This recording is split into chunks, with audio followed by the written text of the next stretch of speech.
Are you ready? Starting now?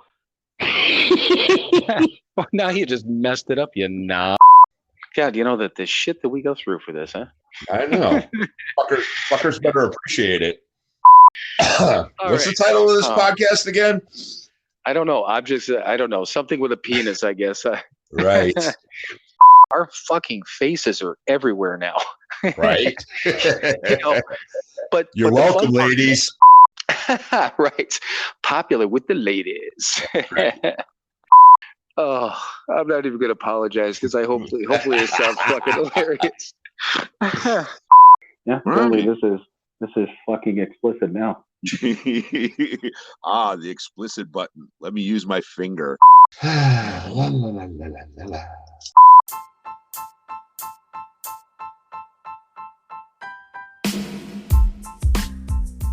It is time for another episode of Sober, Not Mature.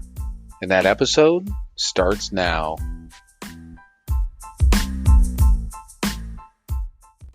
All right, everyone. Welcome once again to another episode of Sober, Not Mature.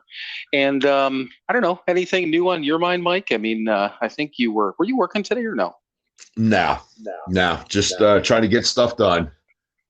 Gotcha. Well, I've got just an interesting thing that is stupid, but it was interesting to me and it was funny. So you may laugh at this, but I went up to get my pizza, and I was coming back, and I just had whatever mix on Spotify, and Blind Melon, No Rain came on, and I'm like, heard the song earlier, popped the next one, and then Guns N' Roses, November Rain came on, and I'm like, it's kind of coincidental, so popped it again, and then Purple Rain came on. And then guess what? It was also raining, and I'm like, this is stupid, but I'm laughing. But well, as long as it's Raining Men didn't come on. Nope, that one didn't. That one hasn't yet been in the mix of things I listen to. But you know, well, here's the funny part: is that's the morning show I listen to in Milwaukee. That's been the theme song of their sports segment for years, and they did it because it was Homer Simpson's favorite song in one of the episodes, and then they always just a bunch of guys talking about sports, so it's Raining Men. So they've done it for, they were talking, I don't know, probably 20 or 25 years, but it's kind of funny. So I hear that song, probably not daily, but every time I'm listening to the morning show, I hear that song. So it's I do hear it a lot, just doesn't come up on my mix. So Gotcha. Well, you know the story about that song, right? You remember that one? I don't know that I do. Maybe you told me, but go ahead. Okay, so I'm out somewhere in the hinterlands of America at a truck stop. It was when I was back out on the road, and I was waiting to take a shower. And over the PA system, there first came on the theme to A Crying Game, and then It's Raining Men came on. I really did not want to go and take a shower after that. Are you there? Oh. Yeah. Well, you know what? At least you didn't start hearing banjos at that moment too. So I was ready for it. Yeah, that's and when as soon as you started that, I remember that. So that's why I was kind of like half giggling there for a minute. But yeah, that's a good one.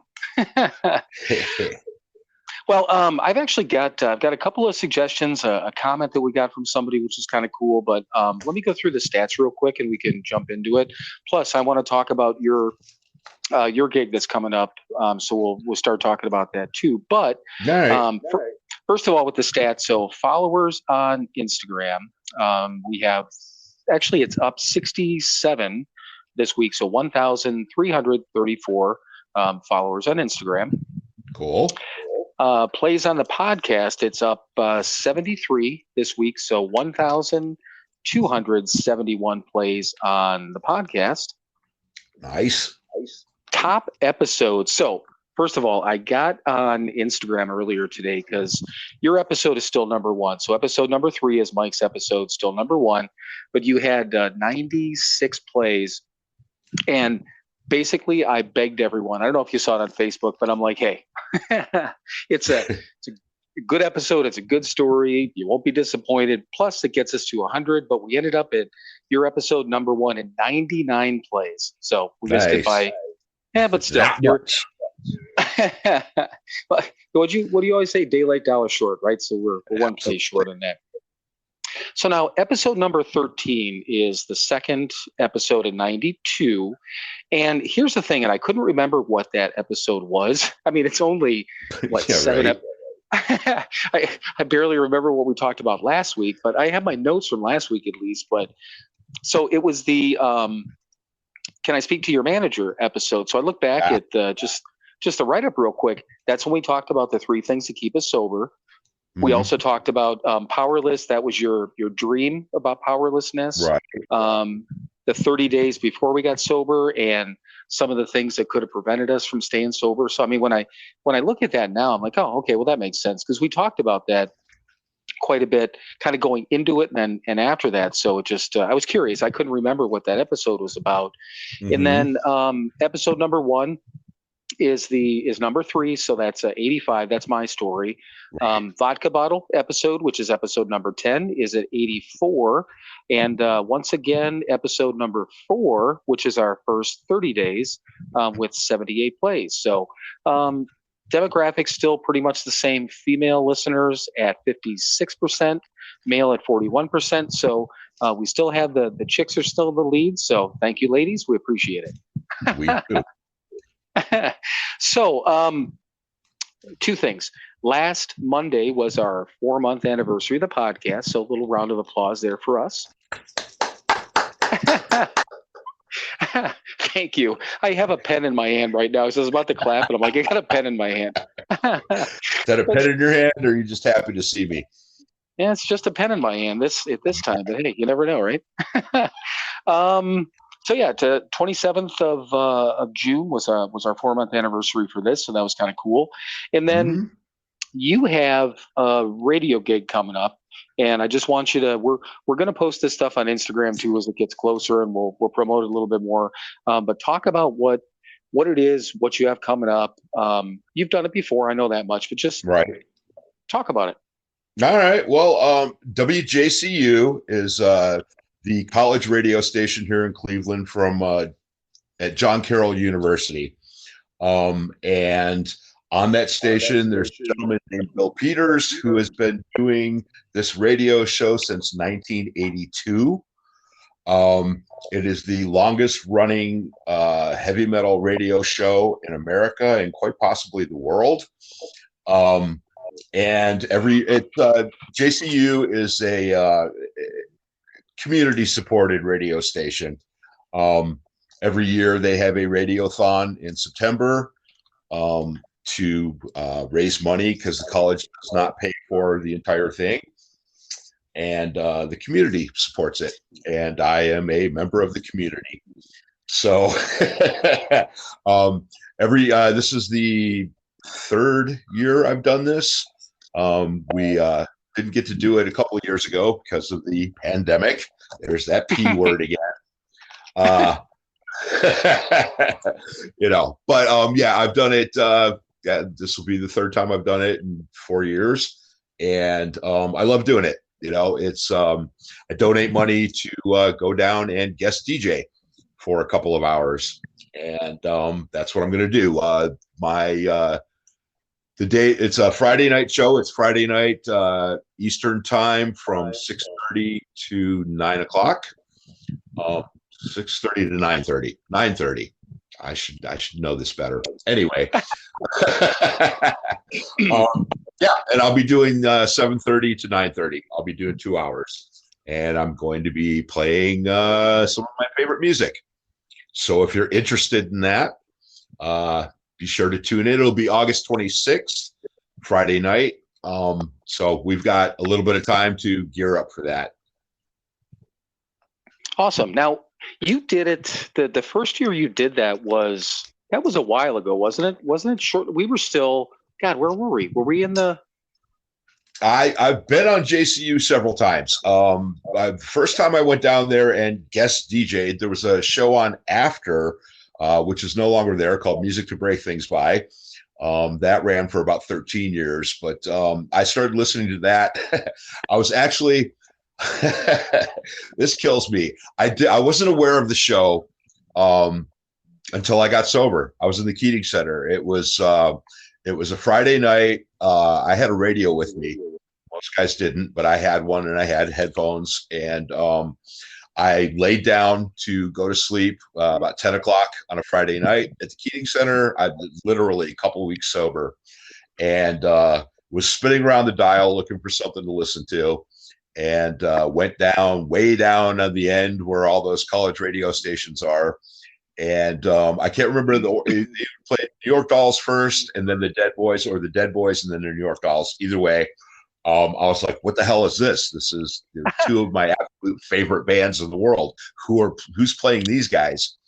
And it turned out it was a couple guys, Adam and Andy. Music to Break Things By was the show, and I started listening, and became friends with them on Facebook. And about a year or so sober, Andy was going to Chicago to see a show, and Adam had posted on Facebook something about looking for somebody to come down and help him out. And I said, well, hell, I would love to do that. So the first time I went down to JCU, I co-hosted that show and played a bunch of crummy punk rock records. So, and I knew it was because that's the one, and we've referenced that before because it was a few episodes ago. Yeah, when I said that you used to, when we lived together, you just sit there and, again, you had jam that music in your bedroom. So I couldn't remember when you started listening to it, but that's kind of cool.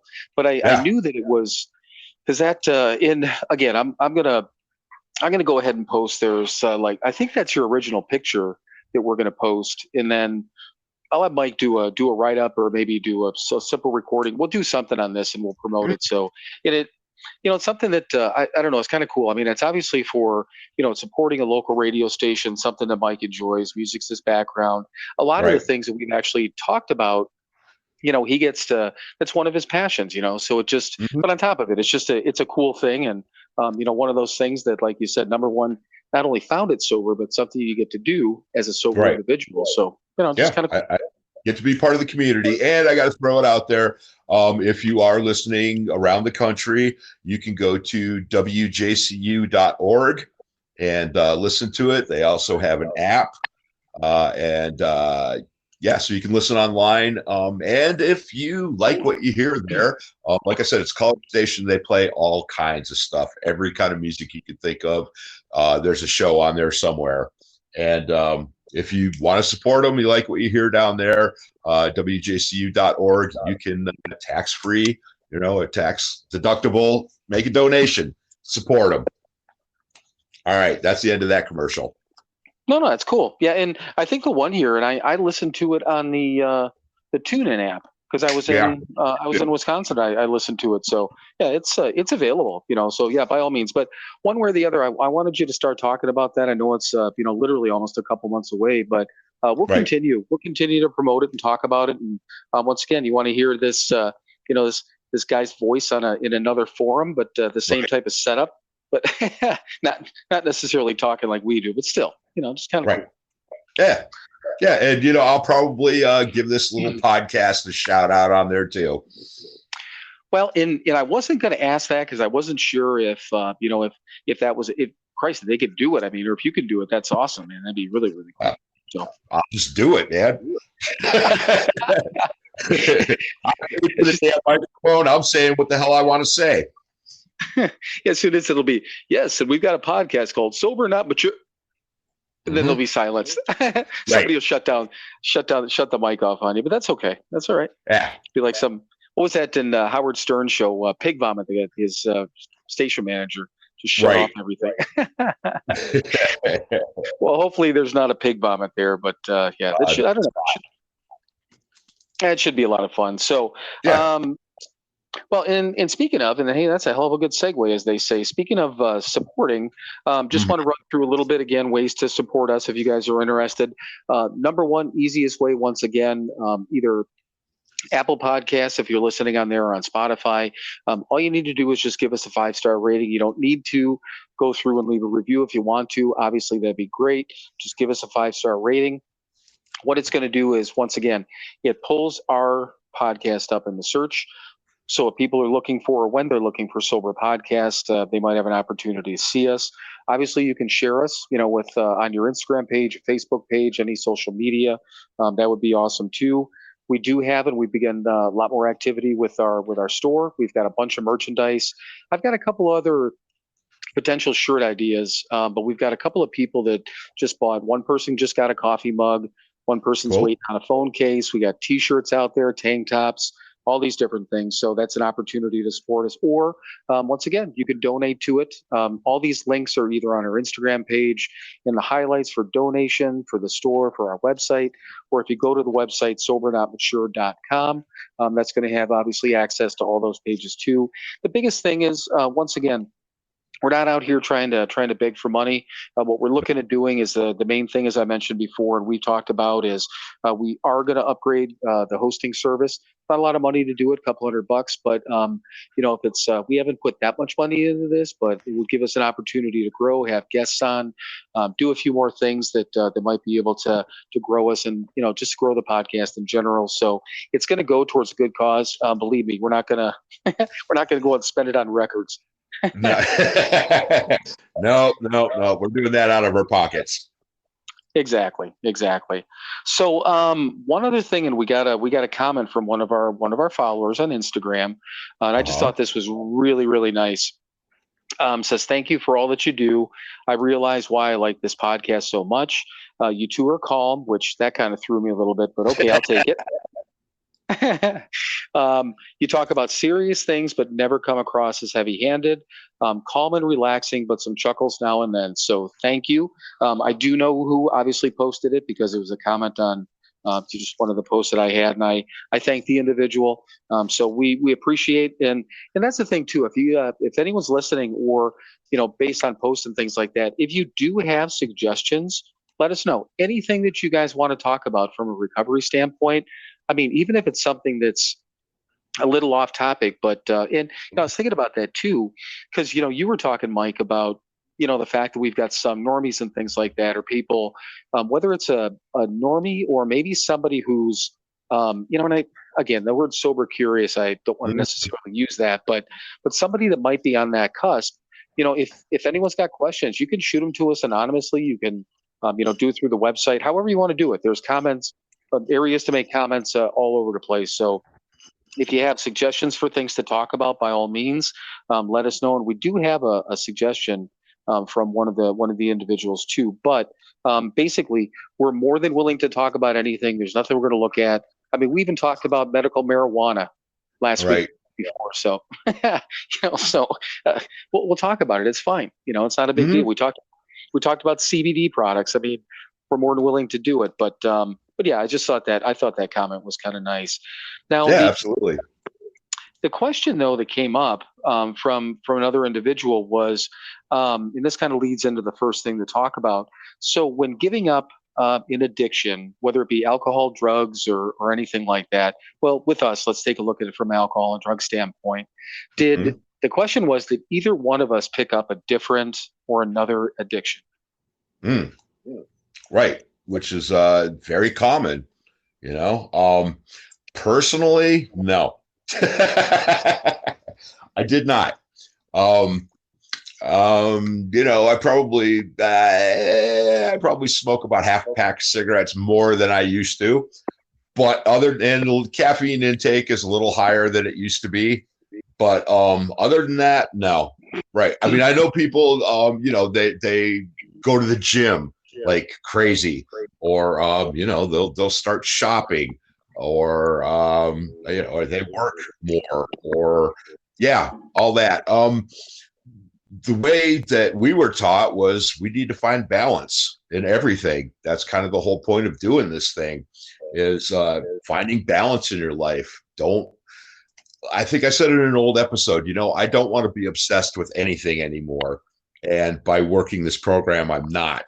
So no, I didn't pick up any other bad habits. Other than trying to balance myself. So, and I remember when you said that about being balanced, because you said that we weren't even allowed to be obsessed about, or you said too much sex was even bad. And I was like, question that. So I was like, damn, okay, Wow. whatever. Yeah. But, you know, what's funny is when I saved that question, and it was it was right in the middle of the day when I read the comment, and I told the person, I'm like, I'm going to make a note of that, because that'd be a great topic, and I didn't think about it. So you mentioned like caffeine intake and stuff like that. So this is I didn't think about this until right now, but a lot of alcoholics, because there's sugar and alcohol, end up going on like a sugar kick, you know? Right. Whether it's chocolate or candy or whatever the deal is. I did that inadvertently. I used to, I got a physical when I was like 11 months sober. And first of all, I was scared to death to go in there, because when I went into detox, I mean, I was pretty messed up, and my liver was this and that and all these different things. But years of drinking and everything else, and hearing all these stories about, I was truly scared to figure out what might be wrong with me, you know? Right. So all said and done, the only thing was my sugar level was too high, you know. And I mean, like, I don't want to say seriously high, but he's like, tell me a little bit about your sugar intake. And I said, well, because at the time I was working at a company that provided, which most companies I've worked for provide free coffee, but they had this Nestle French vanilla creamer. And I've never been one, and to this day I don't like creamer in my coffee, but this Nestle's French vanilla, it was really good. So for a travel mug size of coffee, every time I get coffee, I wouldn't just put one, I put like 2 or 3 of those in there, okay? And then I was getting cookies from Aldi. I was eating probably, I don't know, 6, 7, 8 cookies a night. I wasn't eating ice cream at that point, but when I was at Mom, she'd have M&Ms. I couldn't get enough chocolate, you know? Right. And so he's like, okay, let's try this. Rather than 3 of those creamers, put 1. Rather than 6 cookies, have 3. And he started scaling me down a little bit. And then my blood sugar level went down. Within a month, I corrected it, you know. So that was I don't know if maybe it was my body, you know, replacing that. But I mean, I certainly wasn't stopping myself. But even from a work level, I didn't necessarily work more, but I think about our nights then. I mean, we get up, we went to work, we came home, we went to meeting, and went to bed. If anything, probably, I don't know. I know we had a routine. Were we addicted to or obsessed with a routine? I know I didn't want to get out of it, you know? Right. But over the years, though, there's really nothing that I've fallen into like that. The only thing that I got to be careful with is like, and I spend very, very little time on Facebook anymore because I spend all my time on Instagram doing stuff for this, you know, and I don't think it's, well, again, I'm going to say I don't think. When I think about it now, I spend a lot of time on Instagram. I've set a time aside to do that. I don't know that this podcast is an addiction, but this just popped into my head. But I do. This is hugely important to me, and I spend a lot of time focusing on it. And I've got to watch myself at times, because I'll have an idea in my head. I'm like, ooh, I wonder if we can do this, or I wonder if this. And, you know, 45 minutes later, I look at the clock and I'm like, oh my God. Right.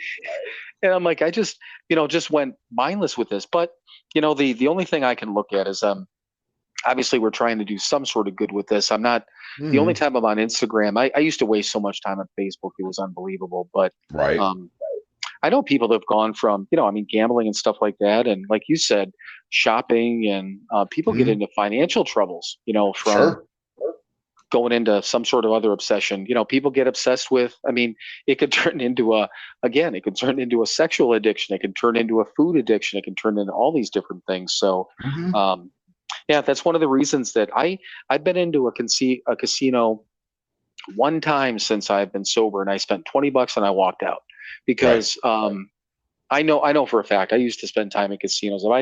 Twice. You and I went there with Michael. With Michael, yes. Happy anniversary, Michael.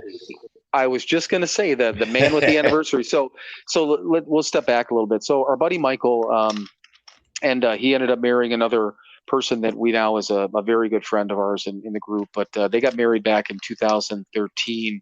But Michael ended up in the Keating Center, of course, in July 2010. So today is his 12-year anniversary. Right. So we have literally, we're still thinking probably 8 to 10 people from that time frame still. Yeah. And Michael's one of them. Probably our next closest friend. Between the two of us, then I'd say Michael fills into that mix. And that night we were talking about, the three of us went down to which casino was it? It's the Jack Casino, downtown Cleveland. Yeah, which was very, very cool. But we hit the buffet, and seriously, the three of us walked. Obsession. Well, that is one thing. I will not leave food on my plate when I leave a restaurant, and in a situation like that, we walked outside afterwards, and all three of us, and no joke, I was in pain. I ate so much, and when I had reposted pictures from that like a year later, and I remember Michael posted on Facebook. He's like, ugh, I'm still full. Still full, right? But yeah, so Michael's a really, really good friend of ours, and so he hit his 12-year anniversary today. His wife Megan, her 12 is coming up when, like October, November, right? Somewhere in that area. Yeah, I think so, something like that. And then our other friend Michelle just got 12 back in June. Yeah, a couple weeks ago. Yeah, because she always has to sit her ass down at Founders Day when we're still standing up. Right. But yeah, when they do the count up, just so everyone knows on that. But yeah, so that time I was at a casino and one other time, but there's a reason I don't do that, because I didn't want, like, that night I'm just bouncing back and forth, and finally because I think both you and Michael wanted to head out, and I'm thinking to myself, I'm like, even in my head, I'm like, I haven't won anything. So I just tanked it. I just basically tanked my $20 so we could leave, and I'm like, whatever, man. But I would rather walk out with nothing than have the same amount or a couple of bucks more. So it is. I know it could be a problem for me, but no, absolutely, yeah. So I guess for us, no real cross addiction or anything like that, but I guess both of us know what could happen. Again, right. The whole point of this program is to not be obsessed with anything. Like the big book says, alcohol is just a symptom. So all that other stuff is a symptom too. And thanks to working this program, I'm not obsessed with anything today. And I like that. Yeah. And you know what? And honestly, until that question was brought up, and not that I wasn't aware of it, because I'm fully aware and definitely aware that happens to people, but I just never thought about it on a personal level. And maybe that's a good thing, because that hasn't happened, So yeah.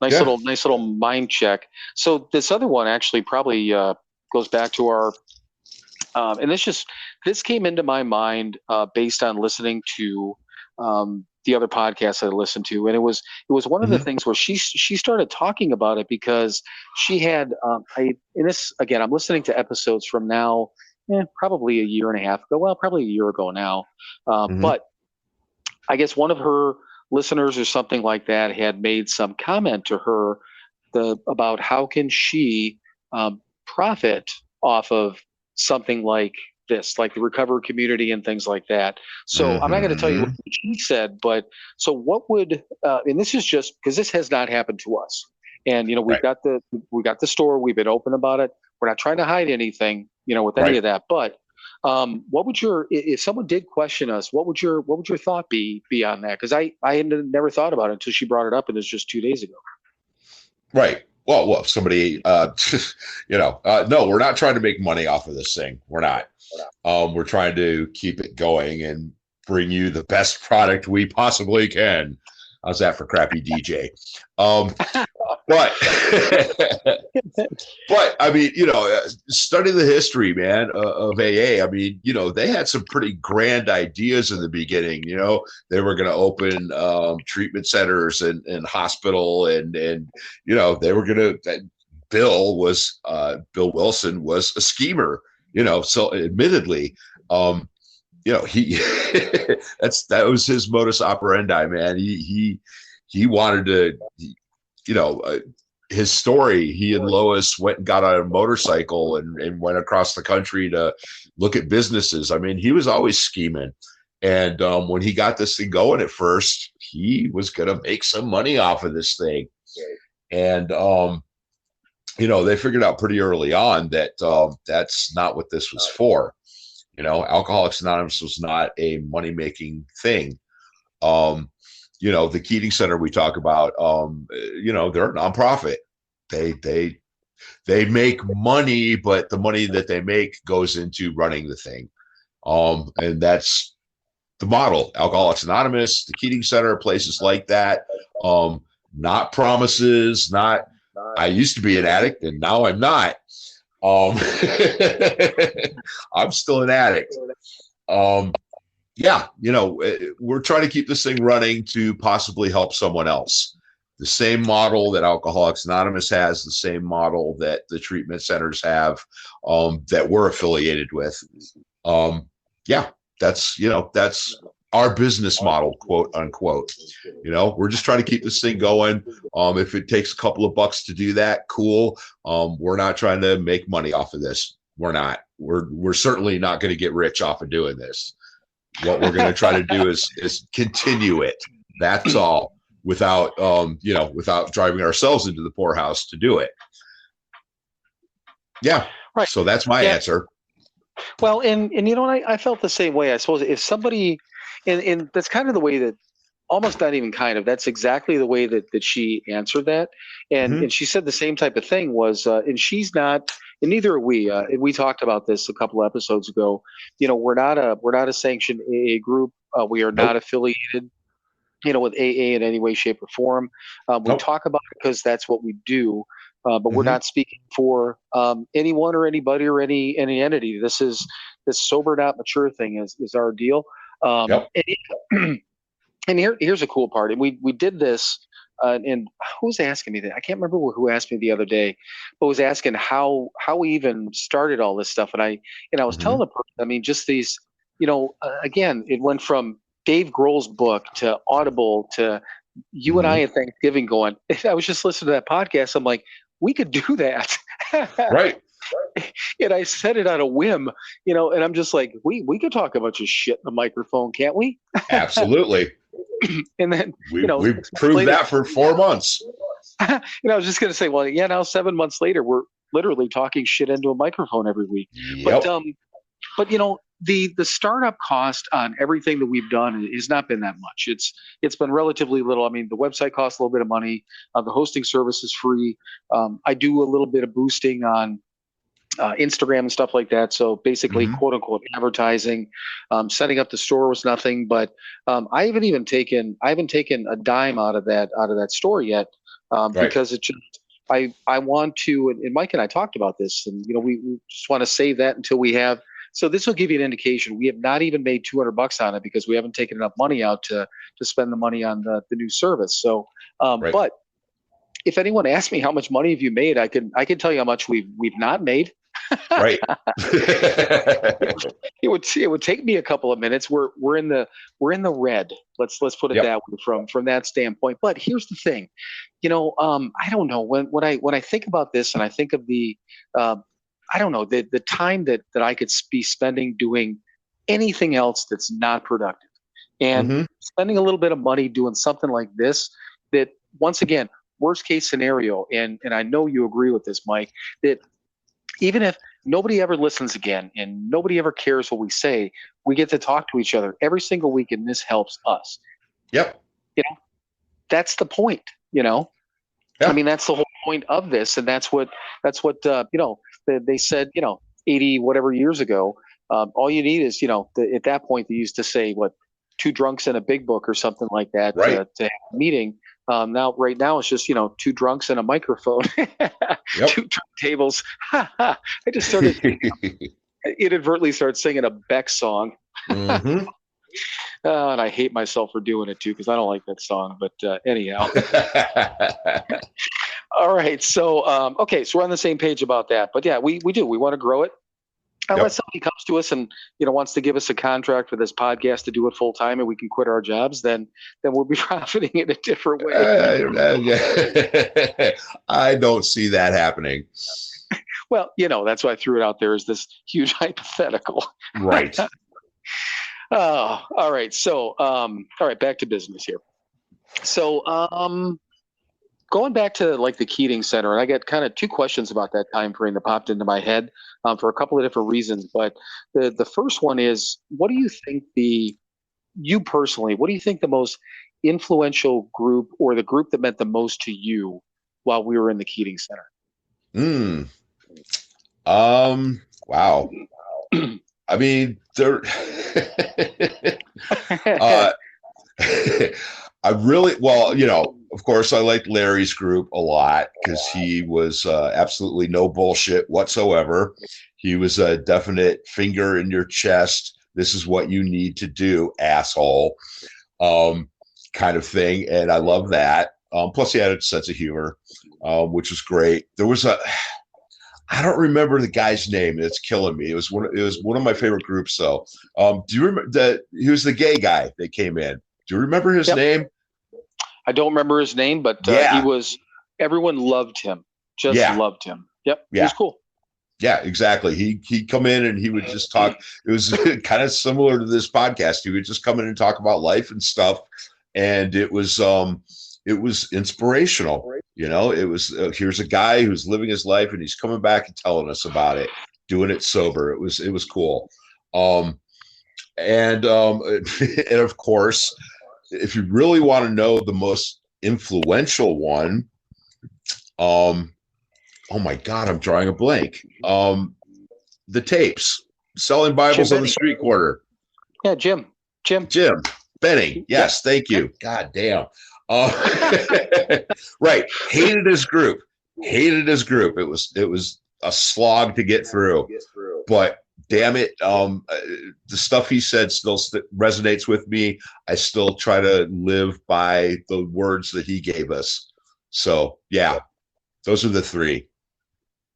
You know what? And what's funny is, and I know for a fact I told you at the time, but there was so we were required to go to groups while we were halfway before we started looking for work and stuff like that. And at the time, you're in groups like all day long, even half day on Saturday. And we figured that once we're done, we're never going back into groups. So out of all the groups, and exactly what you just said, so Jim's group, and we've talked about it before. And again, he would play tapes. It was a big book, and he would just play literally cassette tapes. And but he would still talk to us, but he would play this stuff out. We're sitting there and just these tapes are droning on. And I mean, you want to talk about, and he when he walked in the room, you're just kind of like, what about this dude? I mean, from again, judging a book by its cover type of thing. But all said and done, we get out and we're not halfway anymore. I went in and sat in on his group. I don't even remember why I was there because it was Wednesday, if I remember correctly, Wednesday afternoon. I believe so. Right. Which I don't even know why I remember that. But I went in and I sat down in his group, and I tell you what, just after that time frame, maybe it was the fact of not having to be there. I actually got something out of it. I'm like, man, have I really been missing something this whole time? Because I was like, damn, this dude makes some sense, man. But so Larry was a lot of fun. I agree with you on that. And I remembered, and I couldn't remember his name either, that gentleman that came and just talked about stuff. Did somebody try to structure him at one point? If I remember. And that pissed everyone off because he had I think he stopped doing group there because of that. He didn't want to change what he was doing, and we didn't want him to. But Tony used to come in, Dan used to come in. But I mean, you probably hit without me even, and I didn't even think about which ones they were. I had Tony in my mind because I remember a couple of key things that he had said, but Dan also said key things, but yeah, I mean, the Jim's group is crazy as it may sound. I think you're right, because that's the big book is literally the Bible of everything that we do today. So, maybe some of it just sunk in inadvertently. But so what about in along those lines too? And my second question with that popped into my head, and it actually popped into my head one morning while I was doing my morning routine. Do you remember how you so for what you do now today? Do you remember how you built that, what it started with, and how that progressed, and when? No. No. I mean, what we do today, I mean, we read the 24-hour book every day. That was first thing. That was every day at the Keating Center. We got up and we brushed our teeth and did what we did. And we went in and we did our morning meditation, which was a reading of the 24-hour book every day. That's, what I do every day. We would pray, go to meetings, help another drunk, drilled into our heads over and over again. So get into the routine of praying. This atheist prays twice a day because they told me it's an action I have to take to stay sober. So I do. I say please in the morning and I say thank you at night. Keep it simple, man. But yeah, the routine, building the routine. I don't know, man. It's you start doing these things and the basic thing is don't stop. Every person that ever went out, they came back, we'd ask them what happened, and the simple answer was they stopped going to meetings, they stopped praying, they stopped helping another drunk, they stopped doing their routine. So everything that I started to do, we talked about, I think was it last week, wiping the sink down. What the hell's that got to do with staying sober? Making your bed every day. What the hell's that got to do with staying sober? I don't know, man. It's a routine. It's an action that I take every day. And I don't stop. So and what do you know? I'm still sober. Right. And when I started thinking about that, and I was curious to know if you remembered how it built, because I don't either. I have no idea. No. It's just getting to the point, and I remember. Here's two things I remember. Well, let me step back a minute. The making the bed thing, and the gentleman that had made that comment about that. First of all, his name is Josh. Hey, Josh. He listens to us quite a bit. Cool dude, and he just ordered one of our coffee mugs and posted that up on Instagram. So there's two other people or three that have ordered things recently. Once all of them get theirs and post pictures, I'm going to post like another collage type of thing. But nice. I just told him, I asked him, number one, if it was okay for me to post his picture and his comment. But I said, I just want to wait. I said, he knows the one person that ordered, there's like two other people that ordered stuff. And he said to me, he goes, I'll wait. He goes, he's referring to the one person that he knew. He goes, I want my picture with the cool kids. And she is, her name's Daphne, and she's actually wonderful. She ordered a shirt, and then I think she's going to order a coffee mug too. But yeah, she's really cool. She lives out in Texas. So we've got these people. I think he's in Kentucky. The one other person that ordered something, that I posted last time, she's in Florida. I can't remember where the other person was that I posted with the T-shirt. The one out in California, now somebody in Texas. All these different people, which is just cool. Cool group. Yeah. But so with the whole like routine stuff, as I'm thinking about this, the only thing that I remember. So first of all, I remember when I was told, when we were told we had to pray, and I don't remember whose group it was. I'm thinking it was either Dan or Tony, one of the two. Mm-hmm. And we were like super new. I know it had to have been probably in the first week. It had to have been. So they're like, okay. And they were trying to get us to deal with resentments and things like that. I don't know if they said, guys, we're going to deal with resentments today.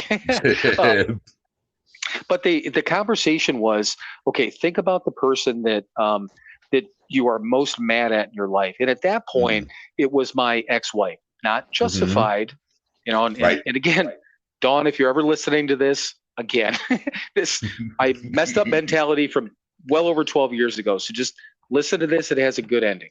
Okay. So Dawn, for everyone, Dawn's my ex-wife. She's really cool. I care about her deeply. So that's it. But so that was the one that she's the one that quote unquote messed up my life. So I was mad. They're like, okay, why you're mad at this person, what they've done, and they're going through all this different stuff. So they're basically emotionally just lighting us all up. Then they're like, do you picture it? Can you feel it? Everyone in there like, Right. then you're like, okay, now you got to pray for them. And I'm like, what the? And I'm like, what, why? But they said that the way to get rid of a resentment is to pray for the person. So right. The thing of it was, and this made zero sense to me, but I get it now. So the whole point is that if you dislike somebody or mad at somebody, it's on you, not them. But if you think it's on them, if you pray for them, then that goes away, and you could usually come back and figure out that it's you and figure out that part of it. Right. So again, that took me a minute to get to that point. But so at that point, once again, I remember I started doing that, but I don't know if it was like some full prayer thing. But that started off as just like, okay, I pray for Dawn, and that'd be it. And then I started saying, I prayed for her because she's the mother of my child. And then it evolved into the point where both her and my daughter's mom are in my prayers every day, morning and night. And I pray for them sincerely, and I pray for their health and their happiness. Right. That's all I want, and I actually mean it. But the other thing too, when we had to do our little Kylie Mile thing, okay, that's when I do my prayers, because I wasn't, and to this day, my prayers are mine. I don't do them in front of anyone; they're mine. I'm not embarrassed. I'll tell anyone in the world that not anyone, but you know what I mean. I'll tell people that I pray, but they're mine. That's my time, Right. So I started it there because I was embarrassed. I didn't want to pray in front of anyone. That I didn't really know what I was doing. So I would say my prayers quietly in my head, and that gave me time when I did that walk, Right. I do remember at that time, one time walking back, and I remember almost exactly where I was in the parking lot. It popped into my head. I'm like, as I'm saying my prayers, I'm like, when did I start saying all this stuff? So I don't know today, let alone that I know it, 30 days or 60 days or whatever it was. But that I know that you turned me onto the God Grant Me book. I've added other readings to it, other Hazelton readings. There was a website I used to read from. I don't know when I started looking at my sober counter every day, but the thing in the prayers that I do, I don't change them, except for there's certain pieces. I do more than just say please and thank you. This routine that I've gotten into, but I'll add or subtract a person if a person's in trouble or what I feel like in need or that sort of thing. And here's the other thing. Do you ever remember being told not to pray for yourself? Oh, yeah. Okay. Yeah. And I was trying to think, I don't remember where I heard that from, but so the only thing, I don't pray for things to happen for me or anything like that. The only thing I pray for is, the only thing I'll ever say is that towards the end of my prayers, please keep me healthy. That's all I do is I want to stay healthy. I know I need to do work to stay healthy, but that's the only thing I ask for of myself. Other than that, it's for other people, so, but it just, seriously, as I was sitting outside one of the mornings, and I'm like, the same thought came into my head. When did I start doing all this stuff? Right. Yeah. Well, I mean, I remember praying for yourself. First time when I was like 30 years old, the first time I was introduced to the program, it was explained to me, there are no gimme prayers. You cannot. Yeah. Right. Because I mean, that's, all of us, we get a jackpot, please God help me. I promise I'll never do this again. Give me prayers, give me riches, give me fame, give me fortune. No gimme prayers. My prayers are for others. Always. Yeah. And I mean, that's the thing that's, the whole, I guess, goes back to just made me think the give it away to keep it type of thing. We're giving away our thoughts and prayers to other people. Yep. And then, somehow, some way, as Joe used to say, it's AA math. He goes, you give all this stuff and you end up with more. Yep. First time he said that, I think I laughed out loud at it. But it's true. The whole concept that you have to give this stuff away in order to get something back, which is mind blowing. But and leaving, and once again, I mean, especially and I'll just speak for myself, an egotist, a control freak, all those different things. I don't want anyone. Oh, thank you for agreeing with me. I was agreeing for myself too, but yes, I was agreeing with you. Absolutely. Well, here's the thing. Every once in a while, when we're talking, and sometimes I just try to keep talking because I'll just stop and laugh. Mhm. But stuff you're like, and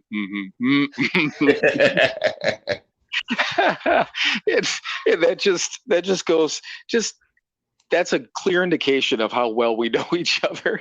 Yes, it is. So anyhow, it's really hard for me, even to this day, to give anyone control and to open up to people, especially and I think about this from like a friendship standpoint. You and I are extremely open and vulnerable when it comes to each other. We know Right. that you know more about me and about than anyone in the world ever, but I'm not afraid of that unless you drink. Right. So then you're gonna steal my shit and tell all my secrets. But hey, That's right. A chance I apparently I'm willing to take. But Yeah.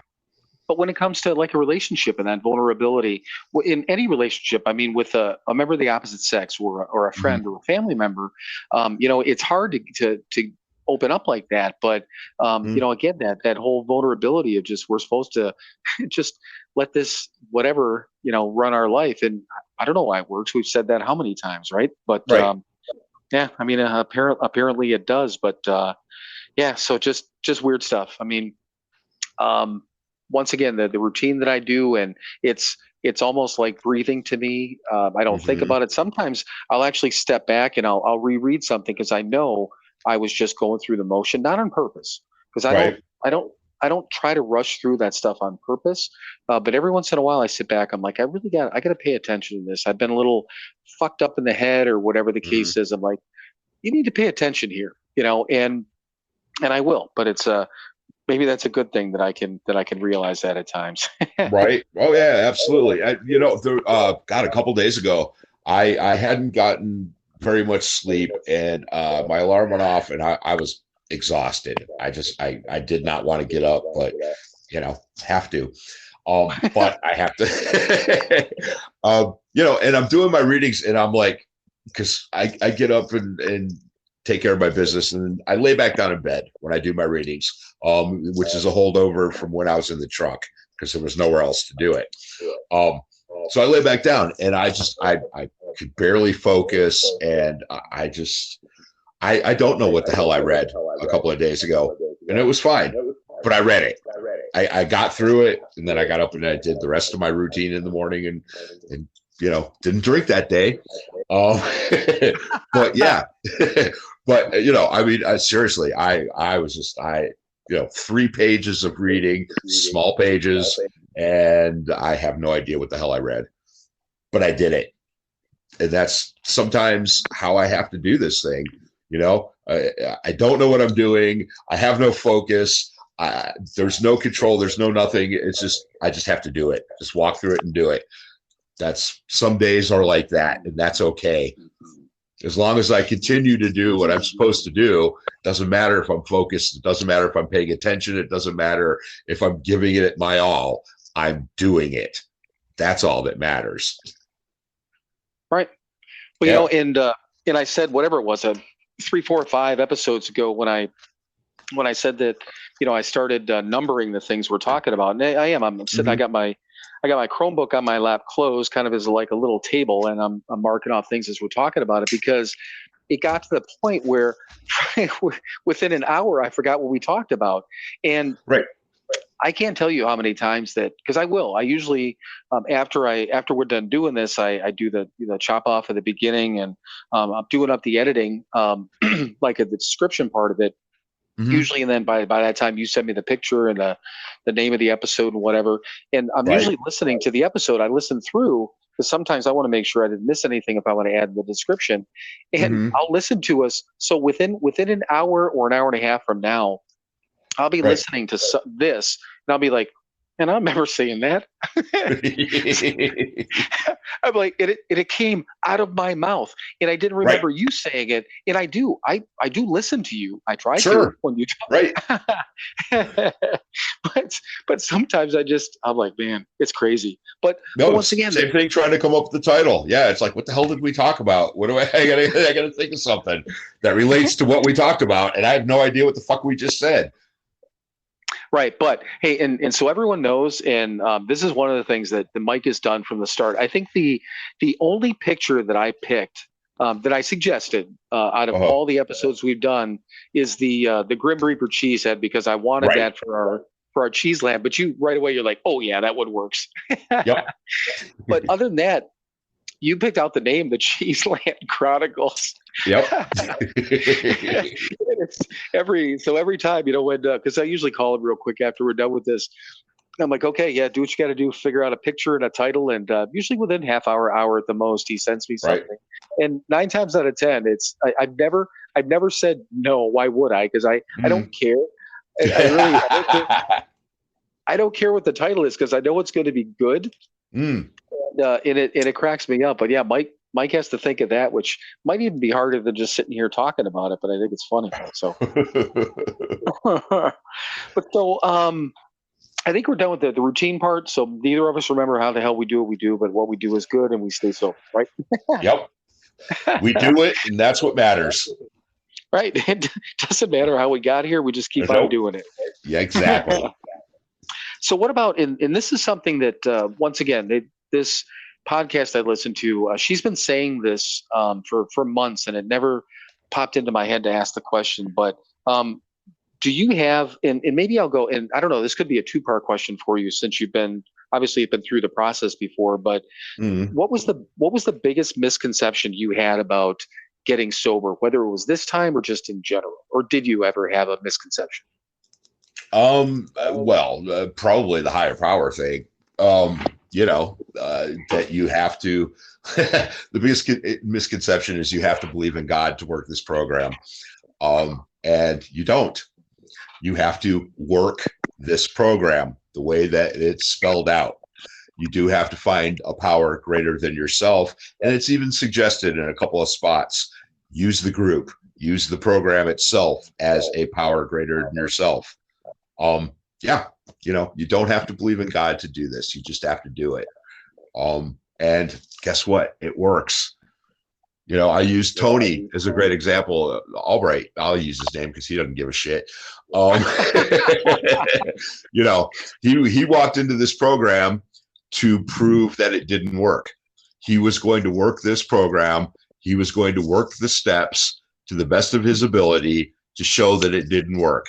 He worked the steps to the best of his ability, and he's still fucking sober 9 years later. So just Tony is a ridiculously good friend of ours, very close friend. He's at the same level as Michael and Megan, and then his wife Angel.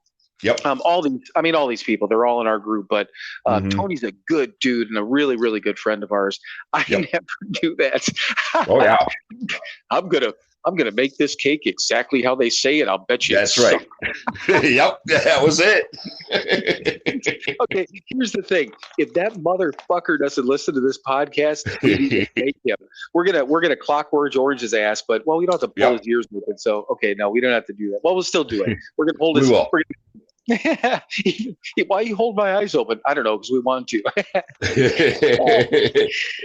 So that's awesome. That's awesome from Cody's standpoint. So you know what? And here's the funny part, because that now when I talk about, sometimes these conversations go off in the different directions.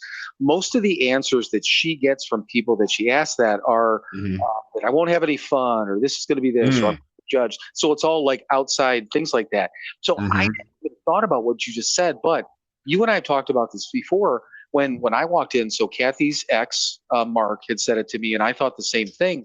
First day walking in the meditation, I'm like, I'm not a God guy, man. I don't, and I knew my dad had this. My dad believed in a higher power, but I think if nothing else, he leaned closer to the God thing. But he had more of a good, positive religious background growing up. Both my grandma and grandpa on his side went to church on. They weren't like Bible thumping people. They were just good human beings, and they did that. So I think he had more of that base. So I knew about this thing, but yeah. And you know what's funny is that, and I know for a fact it was Dan that said it. He said it to us as a group, and he'd said it to other people after that. He's like, you don't have to believe. He said two things that were very important. He said, first of all, he goes, you don't have to believe in anything. Just know that it's not you. And that was huge for me, because that all I had to know was what it was not. I didn't have to know what it was.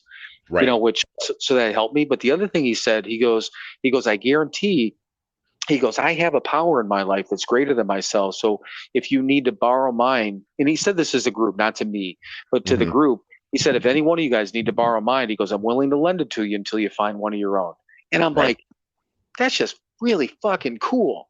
The other thing that just popped into my head. So you and I were going to a meeting, and we both had, we were both sponsoring people at the time, and these guys were relatively new. We were too, but certainly probably 1 or 2 years sober. And we were going to a meeting, and one of them asked. We had this conversation about the higher power thing, and I think they asked both of us. They're like, do you have a higher power? Both of us like, well, yeah, of course we do. And then they're like, okay, so what is your higher power? And you explained your deal, and I explained mine. And then they're like, well, but how do you describe your higher power? And I couldn't answer the question. I still can't. No. I remember saying to him, I'm like, okay, if you gave me a pen and a pad of paper and told me I had to draw you a picture or even a description of what my higher power was, I'm just going to throw the pen down, because I can't. I don't. I've developed this conception of what it is, and that's all that I need. I don't have to put a vision to it. It doesn't have to be some dude with long hair that hangs in a cross. I don't need to go into a building that has a steeple in order to feel this thing. I can get it anywhere that I want, and whatever it is, I don't need it explained to me, which is really weird, because I need everything explained to me. and a part of that, being analytical is not a bad thing. And I always use like driving a car, for instance, when you too were driving a truck, what things sound like and stuff like that. So when I turn on my car, I know what's happening. It's not just a matter of pushing a button, moving a lever, and my car works. I understand what makes the car work, and that's important to me. To begin with, trying to figure this shit out with that's a bad thing. So just side note, if nothing else, suggestion, if anyone's listening and you're new, if you're analytical, I'm telling you, I'm suggesting to you, just based on my own personal drove myself nuts experience, don't try to figure it out. Just go along with it until it feels right. That's the easiest way to put it, But yeah, I never thought about that as far as the misconception. Yeah, I didn't realize it. Do you remember?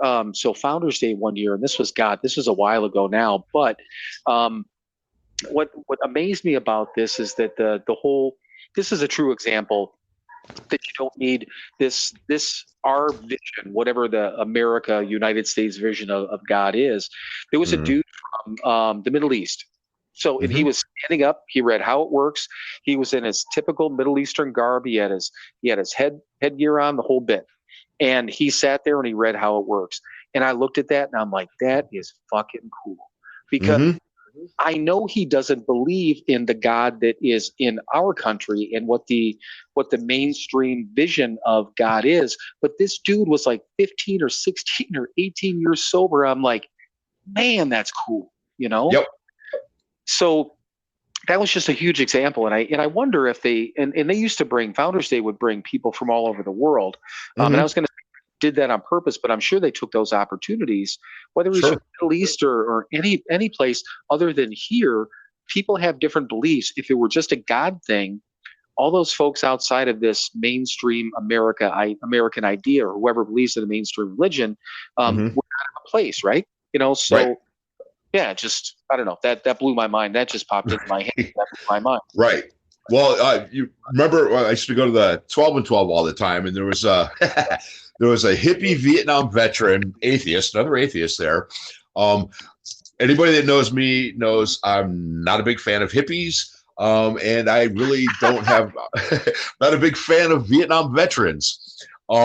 Just that's my own personal thing. Buy me a cup of coffee. I'll explain it to you one day. But anyway, but he was a great guy.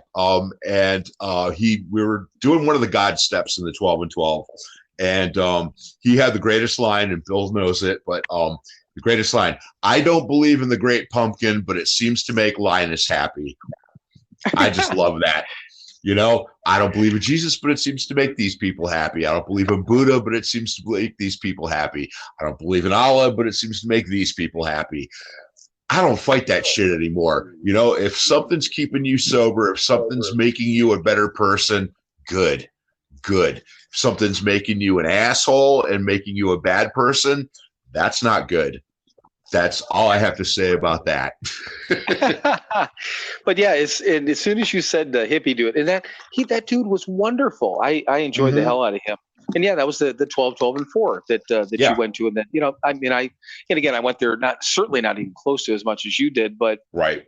But yeah, the first time you told me that, I'm like, that's awesome. Yeah, seems to make Linus happy, but that's true. I don't. Yeah, that's we've talked about that before, and we're very open that obviously what got us and what keeps us sober is the program of Alcoholics Anonymous. But the thing of it is, and I've done again all these podcasts and all these other things. I'm kind of an information sponge in a lot of ways. I don't think I don't feel like I was sheltered by AA at all. But I'll tell you this much: I'm really intrigued by hearing how all these other people are staying sober. It's blowing my mind. And this has been within the last 8 months. No, well, figure November. Yeah. Last 8 months, and I never knew. And although we joked about it, kind of like, we're clearly not sober curious or gray area or whatever it is, but I didn't know any of that shit existed. I'd never heard of it. And I'm like, wait, what? But, and people out there that are kind of, that are just don't drink because they want to live a better, they're just simply alcohol free. They don't want to be, nor probably need to be called alcoholics. They're probably not sober in our sense of the word, but they're sober, in their own sense of the word, so again, the bottom line is exactly what you just said. If there's whatever's keeping you sober and making you a better person, keep doing some more of that. Yeah, absolutely. And then last thing on that, this was kind of like, I think maybe we even answered that, but the second part of that question was, and this was my own thought, was there anything that happened that you didn't expect because of sobriety? And I suppose now that I think about it, we've talked about all these miracles and everything like that in our lives and great things, but anything else that pops into your head about like anything that happened that you were just like, damn, this is because I'm sober, other than all the different things that we talked about? Right. So much, so much. Being a homeowner, being a part of the community outside of Alcoholics Anonymous, doing this radio thing. Being a citizen, and actually enjoying it, being a good neighbor. I occasionally do things. My next door neighbor on one side of my house, she's an older lady. She's a widow. She lives by herself. I do stuff for her occasionally, just run little errands, whatever, she'll text me and say, hey, can you do this for me? Yes, absolutely. I can. Do I want to? No, I don't give a fuck. But you know what? I can do it, so I will do it. Yeah, that's one of the cool things. That again, I'm not completely selfish, self-centered asshole anymore. Yeah, and that's what when I wrote that down, I was thinking, God, we talked about, so many things, and we talked about, our kids and our families, and again, being present and just being there for other people, but yeah, being able to do things like that. I thought of something as simple as, but my son.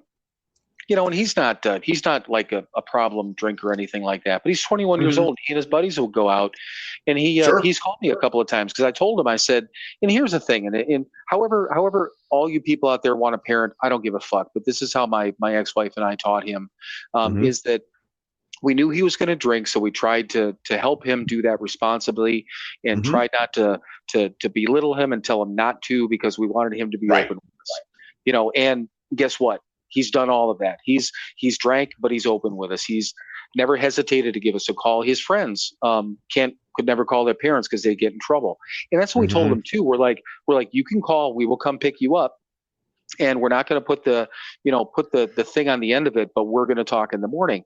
I said, Sure. the only time I do that, I said, if I had to pick you up at the police station because you were drunk Mhm. driving, or you Mhm. beat the shit out of somebody or something like that, we're going to Right. have a conversation. But I said, if you were out partying with your friends, please Right. call me. Yeah. So being able to tell him, for instance, that I don't care what time of the day or night you call me, when I Mhm. answer the phone, when you wake me up, and it's fine, I'm just going to be tired. I'm not going to be drunk. I can come get you. Right. So you want to talk about freedom, like you said, Mhm. freedom. Cool. I mean, uh, and the one time I drove, it was like 35 or 40 minutes away, and it was like 1 o'clock in the morning. I'm like, but I Right. went and picked him up, and on the way the way there, he calls me, and he's like, his buddy Mike. He's like, hey, he goes, do you mind if Mike comes with us? And I'm like, Mike? I said, the Mike I know? And I said, it doesn't matter. I'm like, it doesn't even matter what Mike it is, because I know his buddy Mike. He's like, yeah. Mhm. He goes, I'm like, I don't even care who it is. If one of your friends needs a ride, yeah. I'm like, Yep. I wouldn't say no. So things like that. And then I got a random text from Kimmy the other day, and I don't need to go through exactly what she said, but it was just out of the blue, for no reason in the world, just said a really nice thing to me, and I was just like, Mhm. stuff like that too. And I'm like, God damn, really? And I say that goddamn really because, like, wow, um, Mhm. knowing that I can receive things like that, and I don't want to say deserve, that's a bad way to put it, but knowing that I'm worthy, or she thinks I'm worthy of a comment like Right. that, Yeah. is, I mean, what else Yeah. what else can we ask for in life, right? Absolutely. Yeah. Yeah. That's the gift, Yeah. that we're there for the people that we said we cared about all those years that we didn't fucking show them. Right. Yep. Yeah. So, all right. Well, you know what? I turned around, and again, my phone was sitting on the table behind me, and Mhm. wow, we've gone longer than we normally do, but we Yeah. ended on a super positive note. Now I think you're gonna say the word fuck here in a minute. So, which That's is a pretty good bet I know, in any but, context. right. But yeah, I've got a couple more things on here. But personally, I mean, this is a great conversation. It turned into a little bit different than I thought it would go, but I mean that in a good way. Mhm. So, Yep. but yeah, awesome. And then next week, just to remind everyone, we'll probably be recording on Saturday. Am I correct? Yes. Okay. Yes. We'll get to it. I'm not sure. Right. Yeah. I'm going to the baseball game on Thursday. We're driving up to Detroit on Friday. So at some point on Saturday, it may even be later on Saturday. I'm not sure what's going on for sure yet. Yeah, that's fine. Even if regardless of what time, if it's any time after afternoon, anyhow, because I'm sure I'll be doing stuff over at Mom's, one way or Mhm. the other, rather than, so next week, which would be the 16th, rather This than, Saturday. Yeah. yep. So rather than the episode hitting on a Saturday, it probably hit Sunday morning. But Yep. I'll let people know on Instagram coming up to it. But one way or the other, we're not running away. We'll be there. So No, we're out there doing stuff for our families. yeah, enjoying that sober life, right? Absolutely. Living our best lives. No. I know. That's why I said that. I was waiting for that reaction, but all right. So we can ramble again for however long, but I'm just going to let you close this sucker out. So, All right. Well, once again, thank you for listening to another episode of Sober Not Mature. Give us 5 stars, leave a review if you'd like. Good or bad, we really don't care. But as long as you put the 5 stars on there, buy a t-shirt, buy a coffee mug, be good to each other, do something nice for somebody else this week. And as always, fuck off. yep, there it is. All right, brother. I love you, and I will talk to you soon. Love you too. Bye.